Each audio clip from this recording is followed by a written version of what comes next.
Diolch yn fawr iawn am siarad efo ni heddi. Rydym i'n 15 oed ac rydych chi wedi bod yn brifynidog am ran fwyaf o fy mywyd i hyd yn hyn. Beth ydych chi'n meddwl oedd eich llwyddiant mwyaf pwysig yn eich amser fel prifynidog? Wel, byddwn ni'n gweud bod y referendwm yn 2011 wedi bod yn holl bwysig achos hwnna oedd y sylfaen wnaethon ni adeiladu eisiau gymaint o bethau, sef y ddeddf rhodd organau sydd yn meddwl bod bobl yn fyw o achos hynny. Beth ni'n gwneud ynglyn â gwasanaethau cymdeithasol a hefyd addysg. Mae yna gwricwlwm newydd yn dod mewn wrth gwrs cyn bo hir, bydd yn arwain y byd yn fy marn ni. Un peth arall byddwn ni'n gweud hefyd yw hyder. Mae hyder pobl Cymru wedi codi llawer ers 99. Pryd ni, oedd bobl yn meddwl bod ni'n ffynnu dim byd yn hunain. Nawr dys neb yn dal hynny. Mae'r Senedd wedi bodoli am 20 o flynyddoedd erbyn hyn. Yn ystod yr amser yma, mae wedi derbyn mwy o bwerau, ond mae'n nifer o bobl sy'n credu dylai bod mwy o ddatganoli i Gymru. Sut ydych chi'n gweld dyfodol Senedd Cymru? Pa bwerau sydd angen ar Senedd dydy ddim yn cael ar hyn o bryd? Wel, yr un mwyaf yw cyfiawnder, byddwn ni'n gweud. Mae yna rhai pethau bach hefyd, ond mae cyfiawnder yn rhywbeth sydd wedi cael ei ddatganoli i'r Alban a hefyd i Ogledd Iwerddon, sef felly dim ond pobl Cymru sydd heb unrhyw fath o rheolaeth dros system cyfiawnder. Mae'n rhywbeth mawr, beth wedi cael ei wneud dros nos, ond mae rhaid i ni fy marn ni i edrych ar creu system cyfiawnder yma yng Nghymru yn yr un ffordd sy'n wir yn Lloegr, yr Alban a Ogledd Iwerddon. Ydych chi'n gweld pryd gall Cymru fod yn wlad annibynnol? Wel, dwi ddim yn gweld beth yw'r mantis. Dwi ddim yn erbyn o ran y gwyddo'r cryf, ond yn ymaferol, achos byddwn ni'n gweud, wel, beth byddwn roi i ni? Bydde 20% o dwll yn y cyllideb i ddechrau, a bydde bobl yn gweud, wel, ond mae Iwerddon wedi dda, wel, oedd Iwerddon 70 flynyddoedd yn neud ne, a oedd yna ryfel ar ddechrau genedigaeth Iwerddon hefyd. So felly, i fi, a bydde annibyniaeth yn ala fi i dwm yn fwy Cymreig, na bydde. I fi, y dyfodol yw cael Senedd, cryf, datganoledig yma yng Nghymru. Ac i fi, fi'n credu hwnna'n ddigon i ni. Un o'r blaenoriaethau Rydym wedi penodi fel Senedd Ieuenctid yw ystyried yr effaith Rydym yn cael ar amgylchedd. Beth ydych chi'n meddwl yw'r pethau mwyaf pwysig gallwn ni'n wneud yma yng Nghymru i atal newid trychinebus yn un hyntoedd? Wel, un o'r pethau os mae bobl yn gweud yw, wel, i ni ry fach yng Nghymru i wneud unrhyw fath o wahaniaeth. Dyw hwnna ddim yn iawn, sef pawb yn gweud hynny, bydde dim byd yn digwydd. I fi, mae'r problem plastics yn broblem sydd yn argyfyngus ar hyn o bryd. Ni'n gweld wrth gwrs beth sy'n digwydd yn y moroedd ar draws y byd.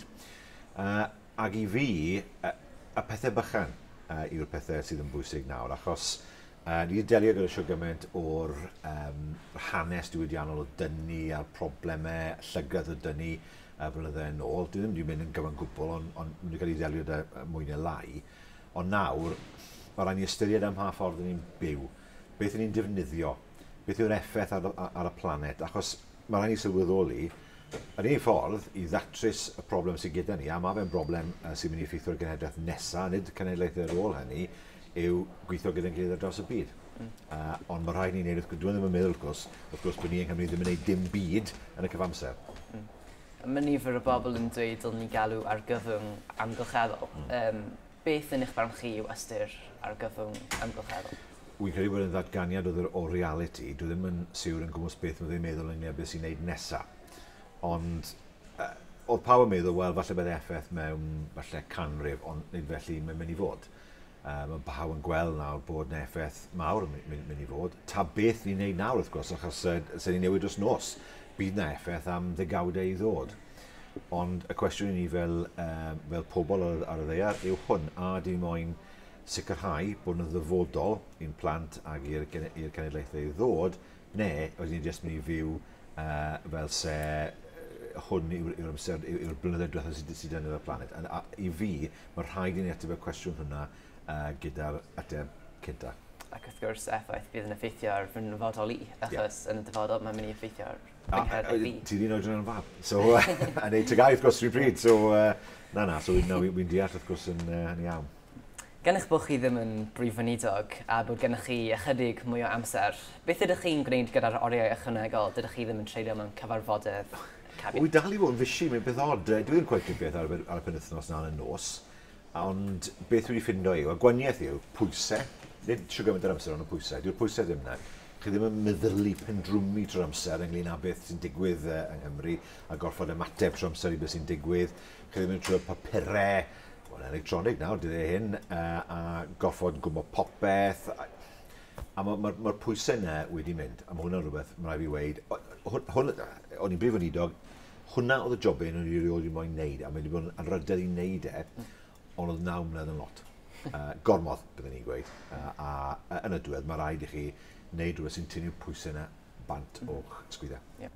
Nawr te, ti yw aelod Senedd Ieuenctid Cymru dros Bont y Pridd. Y cwestiwn yw, pam wyt ti'n gwneud e? Fi wastad wedi ymddiddori ychydig mewn gwleidyddiaeth ac yn ddiweddar, yn enwedig ar ôl y bleidlais i gadael yr Undeb Ewropeaidd a cymaint sy'n digwydd yn y newyddion, o'n i'n teimlo'n angerddol bod rhaid i bobl ifanc, bod rhaid i lais bobl ifanc cael ei clywed. Ac o'n i'n teimlo bod llais pobl ifanc ar hyn o bryd ddim yn cael ei clywed gymaint a gallu fe. A mae'n un o beth, o'n i'n meddwl, gallu fi roi... Fi'n clywed llawer o bobl yn ysgol yn enwedig yn cwyno am bethau am wladwriaeth a pethau sy'n effeithio ar fywyd pob dydd. O'n i'n meddwl, fi eisiau gwneud rhywbeth, fi eisiau gwneud rhywbeth sy'n mynd i gael effaith a fi eisiau gael fy llais wedi glywed. So beth wyt ti'n credu ti'n gallu dod i'r swydd hynna? Beth fi'n gallu ymroi i'r swydd? Dwi'n credu fy mod i'n rhoi llawer o egni mewn i fod yn aelod o Senedd Ieuenctid. Dwi eisiau cwrdd â nifer o bobl a wneud siŵr bod fi'n cynrychioli barn pobl ifanc Pont y Pridd a Chymru. Dwi hefyd dwi'n teimlo'n angerddol iawn am newid hinsawdd a taclo'r problem hynny. Ac o'n i'n teimlo bod fi lli, mewn ffordd, bod yn platfform fi lli codi anwybyddiaeth am hynny. A ni'n siŵr bod ni'n dangos i pob genhedlaeth arall bod hyn yn blaenoriaeth i bobl ifanc, achos mae'n mynd i effeithio ar ein dyfodol ni. Wel, Efan, fi gweld yr angerdd sydd yna, yn enwedig wrth gwrs dros yr amgylchedd. Wedi hwnna'n meddwl na bod ti'n mynd i edrych i'r maes gwleidyddol i gael gyrfa yn y pen draw? Efallai, mae'n rhywbeth fi'n ystyried. Ond mae gen i diddordeb mawr yn y gwyddoniaethau. A hoffwn i fod yn ddoctor, fi'n credu os ni'n gallu. A wedyn, efallai ar ôl gyrfa yn mwyn ddoctor, efallai wedyn mynd mewn i'r byd gwleidyddol. So fi hefyd yn credu bod yn bwysig cael gyrfa i weld y byd go iawn cyn mynd mewn i wleidyddiaeth. Mae hwnna yn ddoeth dros ben, achos fi wastad yn gweud mae'n bwysig i ddod o rhywbeth mewn i wleidyddiaeth. A'r profiad hynny a dod mewn i wleidyddiaeth, ddim yn syth mewn i wleidyddiaeth. O'n i'n fargyfreithwr am 10 mlynedd, a oedd yna help mawr pan nes i mewn i'r lle hyn. Nawr, dwi'n mynd i ofyn ychydig o gwestiynau cyflym, os gallech chi ateb nhw, os gwelwch yno. Rugby neu bêl-droed? Rugby. Game of Thrones neu Line of Duty? Line of Duty. Twitter neu Facebook? Facebook. Gadael neu aros? Aros. Cytundeb Theresa May neu gadael heb gytundeb? Cytundeb Theresa May. Dewi Llwyd neu Fawn Roderick? Dewi Llwyd. Sam Tân neu Super Ted? Super Ted. Pobl y Cwm neu Round a Round? O Pobl y Cwm. Royal Welsh neu'r Eisteddfod? Eisteddfod. Caerdydd neu Abertawe? Caerdydd. Sir Forgannwg neu Sir Gar? O! Sir Gar. Mae'n yma rhan fwy o'r ti'n dod o. Codi'n fore neu adech troed yn hwyr? Na, fi'n sefyll yn hwyr. Sefyll yn hwyr. Môr neu mynydd? Mynyddau fi. Tei neu dim tei? Dim tei. Eich hoff fand neu artist? Queen i fi. Eich hoff lyfr? Skeleton Crew gan Stephen King. Ac yn olaf, beth yw'r peth mwyaf drygionus chi erioed wedi gwneud? Mi'n gweud. Nes i lot o beth y twp yn y coleg, a gormod o gwrw wedi war o ran hwnna, fi'n credu. O fi'n credu, well i fi ddim i weid dim byd, pwy o yw'r wrth gwrs bod heddlu'n dal i wylio beth dwi'n gwneud. Diolch yn fawr iawn. Croeso.